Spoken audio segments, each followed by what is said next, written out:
El Señor esté con ustedes. Y con tu espíritu. Lectura del Santo Evangelio según San Mateo. Gloria a ti, Señor. En aquel tiempo dijo Jesús a los sumos sacerdotes y a los ancianos del pueblo: escuchen otra parábola. Había un propietario que plantó una viña, la rodeó con una cerca, cavó en ella un lagar, construyó una torre, la arrendó a unos labradores y se marchó lejos. Llegado el tiempo de los frutos, envió sus criados a los labradores para percibir los frutos que le correspondían. Pero los labradores, agarrando a los criados, apalearon a uno, mataron a otro y a otro lo apedrearon. Envió de nuevo otros criados, más que la primera vez. E hicieron con ellos lo mismo. Por último les mandó a su hijo diciéndose: tendrán respeto a mi hijo. Pero los labradores, al ver al hijo, se dijeron: este es el heredero. Vengan, lo matamos y nos quedamos con su herencia. Y agarrándolo, lo sacaron fuera de la viña y lo mataron. Cuando vuelva el dueño de la viña, ¿qué hará con aquellos labradores?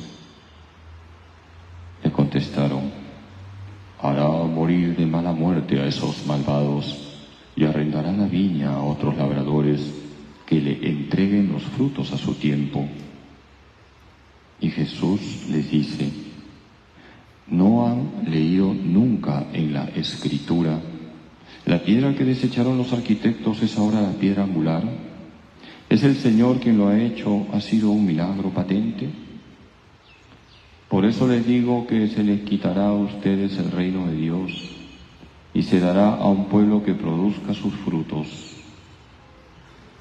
Los sumos sacerdotes y los fariseos, al oír sus palabras, comprendieron que hablaba de ellos. Y aunque intentaban echarle mano, temieron a la gente que lo tenía por profeta.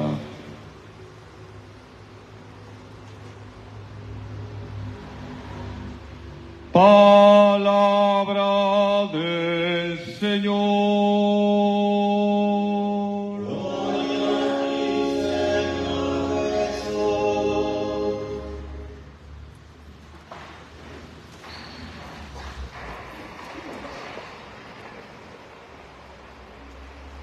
Hay un cuento que conecta con el mensaje que quisiera yo transmitirles, apoyándome en la primera lectura y en el Evangelio de hoy.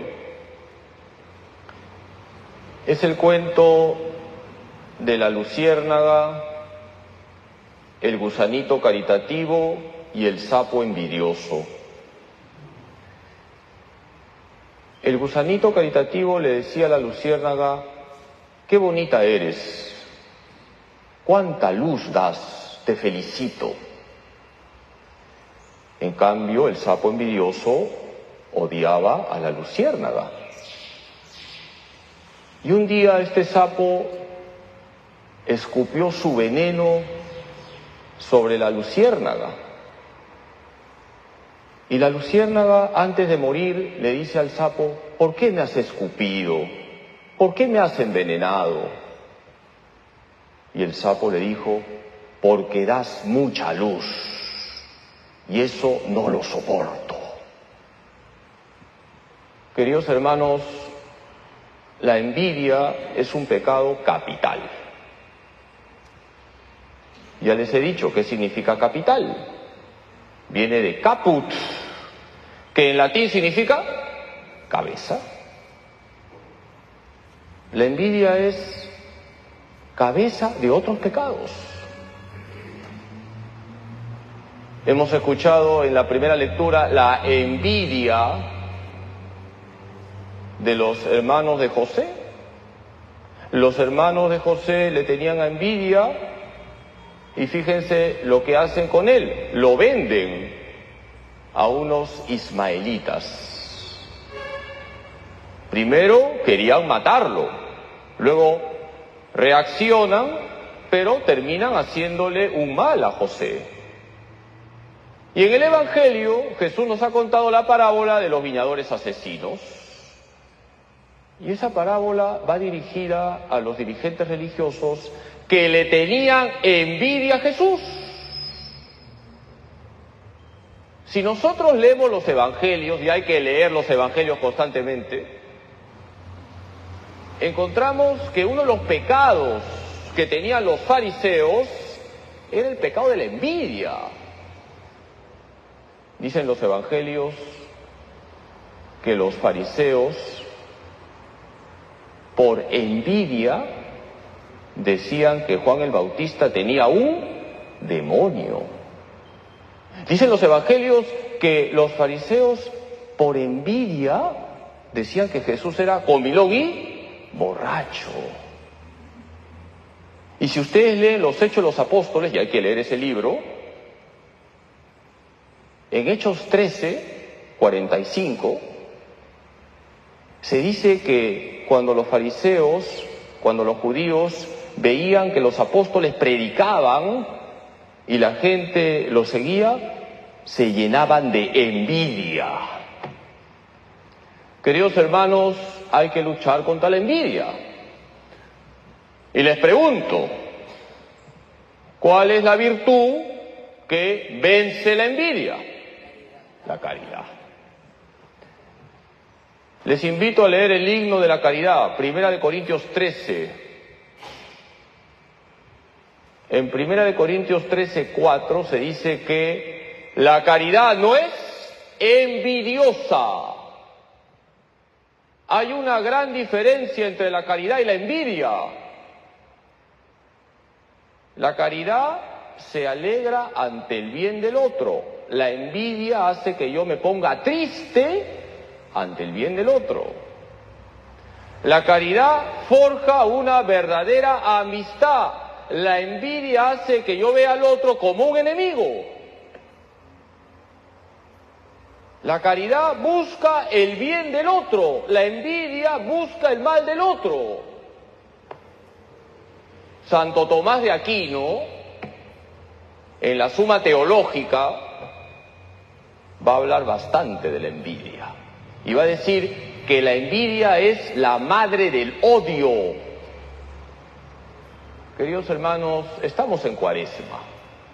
Hagamos examen de conciencia. Porque todos tenemos siempre la tentación de la envidia. Es bueno aclarar que una cosa es sentir y otra consentir. Podemos sentir envidia, pero hay que cortar con ese sentimiento malo. No dejemos que arraigue la envidia en nuestro corazón. Por eso, ante la pregunta, ¿qué hacer cuando siento envidia? Ya sabes lo que tienes que hacer. ¿Qué tienes que hacer? En primer lugar, rezar. Pedirle a Jesús su gracia para no dejarte llevar por ese sentimiento malo. Hay que pedirle a Jesús que nuestro corazón sea como el de Él. Dice San Pablo en Filipenses 2:5, tenga los mismos sentimientos de Cristo Jesús. Eso es lo que le tenemos que pedir a Jesús todos los días. Señor, que tenga tus sentimientos. Y si yo veo que alguien progresa, que alguien tiene virtudes que yo no tengo, que a alguien le va mejor que a mí, le pido a Jesús la gracia de alegrarme ante el bien del otro. Y nos hace mucho bien pensar así. Ese bien que hace mi prójimo redunda en el bien de toda la iglesia. Y me tengo que alegrar. Yo me tengo que alegrar como sacerdote si hay otro sacerdote que predica mejor. Porque eso redunda en el bien de la iglesia. Y hay que amar a la iglesia. Por eso, ¿cuánto daño hacemos a la iglesia cuando, por ejemplo, en una parroquia, entre los grupos, hay celos, envidias, rencores, rencillas? Todo eso hay que erradicarlo, hermanos. Hay que purificar el corazón. Pidámosle hoy a María Santísima, nuestra Madre, que nos ayude a luchar contra este pecado capital que es la envidia, que la Virgen con sus manos de madre purifique nuestros corazones para que tengamos los mismos sentimientos de Cristo Jesús. Que así sea.